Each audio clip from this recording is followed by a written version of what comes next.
Hey everybody, Scott Luton with Supply Chain Now, and goodness, I've got a dear friend, incredible leader here doing big things that we're spending some time with here as we record interviews here at Gartner Supply Chain Symposium 2024. So I have the pleasure of meeting Tim Nelson with Hope for Justice here today. Tim, how are you doing? I'm really good, Scott. And yourself? Doing wonderful. Even better now.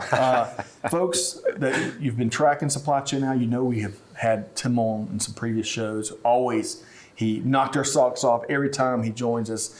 And so what we want to do here today is I want to kind of scope out this global travesty that Tim and the team and powers around the world are rooting out.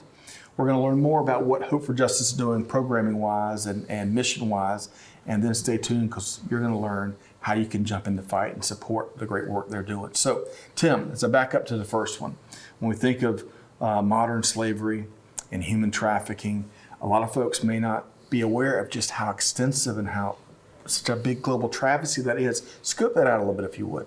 Yeah, so modern day slavery, human trafficking, it's now recognized as being the second biggest crime for serious and organized crime globally. Somewhere in the estimates of 49.6 million people held in against their will all over the world. That's more people than at any point in time in human history. And the scale of that problem versus the solution, even at the sum total of every anti-trafficking organization globally, last year rescued a little over 130,000 individuals. Wow.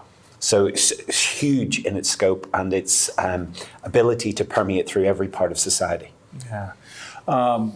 So the good news here, beyond the 130,000 folks that started new lives, right, were rescued, if I heard you correctly there. The good news here is the fight continues. Tim, you and the Hope for Justice team have been tirelessly leading this noble mission for years now. We met years ago, and you were doing it before that. If you would, for folks that may not know, tell us a little about Hope for Justice and some of y'all's programming. Yeah, so we started 16 years ago, Hope for Justice. A group of us came together with a view to how do we see an end to this? We'd heard about the scale of it in the UK at that time. It was estimated that there might have been as many as 13,000 individuals that were held against their will. And when we set up, we took on former senior police officers to do undercover intelligence and finding victims, being able to spot where these individuals were being held in either in homes or in brothels or in labor exploitation, people who were in forced marriage or in organ harvesting. And we uncovered a massive amount of individuals. And in our first year, we rescued from one of our centres 110 individuals. And 33 of them were Hungarian nationals that were brought in to effectively make beds for two of the largest retailers in the UK.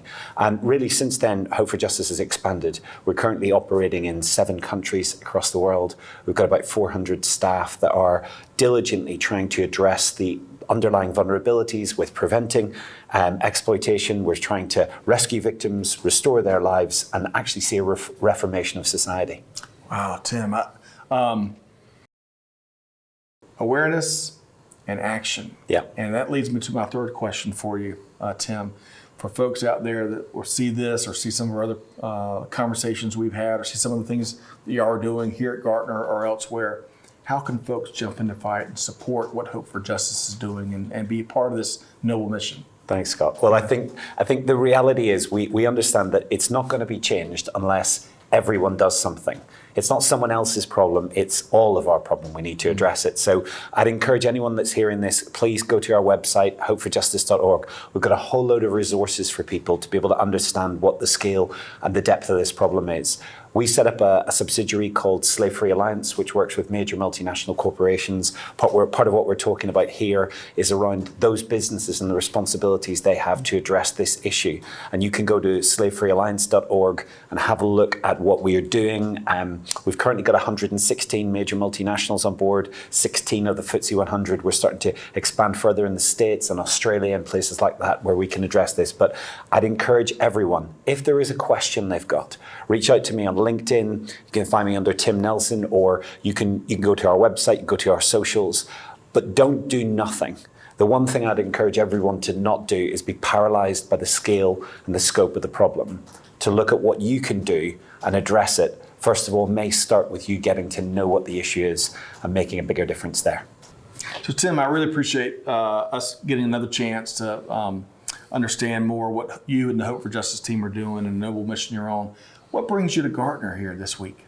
Yeah, well, there are great forums all over the world to try and meet with businesses, and this is definitely one of those. One of the leading areas to lead with business. And through the work that we do at Slave Free Alliance, with the laws changing on a global basis on this issue, the EU just in April passed the Corporate Supply Chain Due Diligence Directive. Right. So it's now requiring companies to do so much more on this issue of modern day slavery. So through this week, I'll be meeting with some key businesses, hopefully helping to encourage them to do more, put strategic plans in place, look at supply chain visibility, and see ways in which they can start to address this as an issue. Yeah, man. So folks, you need to meet with Tim Nelson because of all those reasons. And you know what? If you're thinking about just your organization, right, you got to be thinking about your second tier, your third tier, your whole ecosystem, right? Because you're only as good as all of your supply base, right? Absolutely.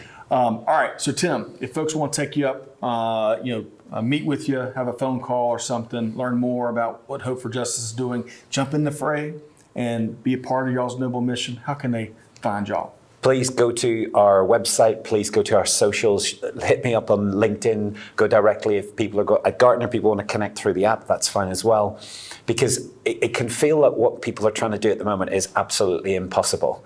And I know impossible can seem like a wall when we talk about modern day slavery across the world, but really we choose to greet impossible with the words that Muhammad Ali said, that impossible is just a big word thrown around by small-minded men who find it easier to live in a world that they've been given than the power they have to change it. That impossible is temporary, impossible is nothing, impossible is just a dare. And I would dare anyone that's here this week or anyone that's listening to this at a later stage to do something to address this issue of modern day slavery. And let's see us be the generation that ends modern day slavery forever. Wow, man. Tim Nelson with Hope for Justice, thank you so much. I really appreciate it. Folks, connect with Tim, engage with the team, hopeforjustice.org. Correct. Right? And whatever you do, take action, right? All right, folks. So big thanks to Tim Nelson with Hope for Justice. Be a part of the mission, be a part of changing how business is done and really providing freedom and independence for folks around the globe, right? Deeds, not words. That's how we measure success here. So connect with Tim and the team and stay tuned for a lot more key, powerful takeaways from Gartner Supply Chain Symposium 2024.